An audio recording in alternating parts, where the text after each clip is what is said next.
Welcome back to another video. My name is Chloe, as you probably know by now. This week the theme is story time, and I'm going to tell you guys a little story about the ghost that lives in my room. I want to start this video off by saying everything that I'm going to say is true by my own account. I have no solid evidence other than my account and eyewitness accounts who are not going to be in this video, but maybe in the future if people are actually curious I'll do something with that. I'm a little nervous talking about this just because I believe in it so heavily that I know that when I talk about this, he's gonna probably come around. So hey, over there. Yes, I did my makeup for this video because my acne is pretty rough lately, but you can't really tell, can you? I've lived with my mom, my brother, and my great-grandma most of my life. We've lived in the same house together most of my life as well, and for short periods of time, my grandpa and uncle have lived with us. And when I was younger,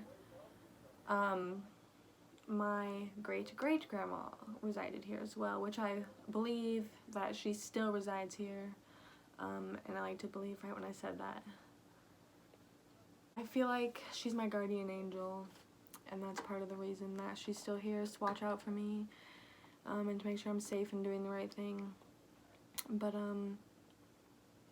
started in elementary school. I was taking a bath in my great-grandma's room, and I was sitting close to the faucet, and I was, like, playing with my hands in the water. And then I just see, like, out of the corner of my eye, but it, like, draws my attention to it, this little girl, she walks through the door, looks at me, and it's like when she sees my reaction that I'm afraid of her, she's afraid of my reaction and she disappears. And she is like grayish looking, but she's kind of transparent, but she's wearing a nightgown and it's down past her knees. It has ruffles on the bottom, it's long sleeved, it has ruffles on the sleeves, and she looks like her hair would have been blonde, and it was probably around my length, honestly. But after that I would see her occasionally like walk out of my grandma's room, and it was like as soon as I would turn my attention to look at her, she would disappear. As long as I can remember, I've always been obsessed with like the paranormal and like ghosts and stuff, just because it's crazy to me that like the idea of it. Personally, I believe in them because of these experiences. I don't know how else to explain. I saw a little girl walk through the door, but I did. It freaked me out a lot, obviously, and I was always watching like Ghost Adventures or like Ghost Hunters and stuff, which also freaked me out more, but I eventually just told her to like go away and to leave me alone, and I have never seen her since. I can't remember like growing up any exact examples. I just feel like I've been able to feel like when the vibe was off, or like just like there could be something else there. But it didn't start to get to where I had more like evidence of it or other people like backing up my beliefs and my like what I was seeing and feeling and hearing until last year, I believe, is when it got more like serious. Now my friend that I'm not going to disclose his name for his own safety and respect, I do believe that he is a psychic. And he is what got me deeper into, I guess, the knowledge that I have and the curiosity that I have. And for this video, we're going to call him Johnny. Johnny, I believe, is a psychic because Johnny has told me some things about myself and my family that I have never told anyone, or that I know there was no way that Johnny could have known that, like, these things that he was telling me. And I remember, like, one of the first instances where I believed him, I would constantly tell him that I would, like, lose stuff, specifically, like, in my room, but, like, around the house, just little things, and then I would find them, like, in plain sight later on. But I went to tell him a story about how my ex-boyfriend lost his glasses, and he went and told me the story before I could even, like, spit it out, and I was like, well, yeah. That's exactly what happened. Like, how did he know that? Still don't really know how all of it works, like the whole psychic thing. I've been reading a lot about it. somehow he knows all this stuff. So after he like told me the story before I told him, I knew that I could believe him. And so I talked to him more about it, and he told me to go home and take a picture in every room in my house, and that he would tell me if there were any spirits there and like what they were and if they were good or bad. And so I went home and I took a picture of every room in my house, and he told me that my great-great-grandma still lives here, the one that passed away. The little girl is still here, but I can't see her because I have told her not to have contact with me, and apparently that works because I haven't seen her, and I don't know. And then lastly is the little boy, who is my favorite one, because I think I'm his favorite one. Johnny told me that the little boy has an attachment to me, but he also told me it's a good attachment, and that basically he like cares about me, and I assume he wants me to be happy and be good. Hey over there, if you're in here. His favorite spot is in my room, and it is behind my clothes. So, supposedly, that is one of my homeboy's favorite areas. Hi buddy, if you're over there, say hi to YouTube. You're the topic of this week. I guess he likes to hide back behind there, and just whatever he does.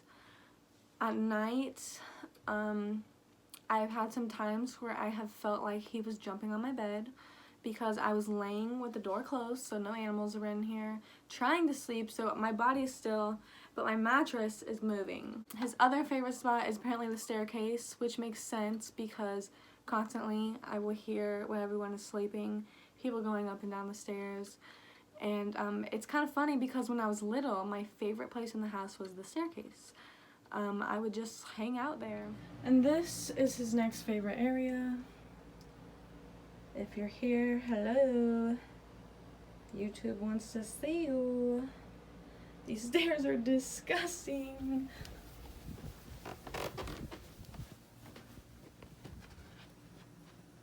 So yeah.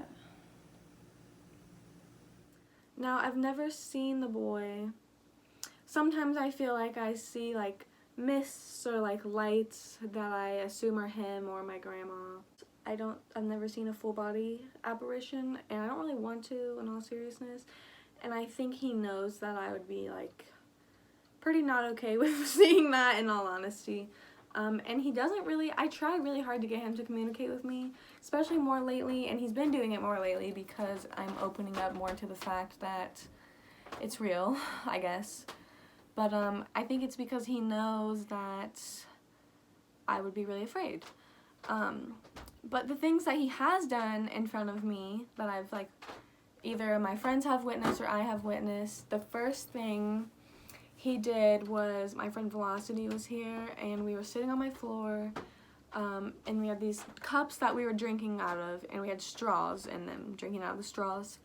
And mine was by me, and hers was by her, and I was playing my bass because I was trying to show her a cool song I learned, and like in the middle of me like strumming it out, she just goes, "That straw just moved."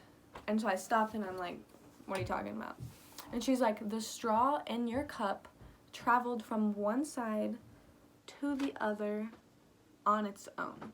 So I look up, and it makes sense because the straw is on the opposite side. Like, it was facing me before because I was drinking out of it, and then when I look up, it's on the other side where I wasn't drinking out of it. So then we get kind of like the chills, and it's like, oh my god, like that really just happened, and she witnessed it. I didn't, unfortunately, in that moment. But I was like, alright, well, let's get off the floor and let's sit on my bed so that way it's like less scary, I guess. And as we get up, I swear we hear a child's laugh. Another instance where he has moved something in my eyes is I may or may not have been inebriated with another friend in this room, and we were also on the floor, and there was an empty bottle, and I remember I was doing something on my phone, and I could see the bottle out of the corner of my eye roll, and I could feel it, and it hit into my leg. But I was just like, oh, this bottle rolled into me. Wasn't really fazed by it. Didn't really think about it until like later when I was sober. I think the most interesting and unexplained thing that has happened was with my little brother, and we were upstairs and we were walking down the hallway, and all of a sudden this Tupperware dish that's sitting on this desk that's in the hallway just flies across out in front of me and onto the floor. And it didn't just knock over, because, you know, if it would have knocked over, it would have just toppled off the top. It flew in front of me. Whatever knocked it off wanted to get my attention. And I think it was the boy, because I've been trying, and I even mentioned in front of Ben, my brother, that we wanted something to happen, because he all the time, not all the time, but I've had a couple times where he's came into my room or tried to talk to me and just told me that he, like, something moved in front of him that he heard, or things like that. My mom has had a few times where she tells me that she doesn't really believe in ghosts, and she's never been afraid of anything until recently. She's had things go missing, like the remote and keys, and then she's found them in plain sight in the same way.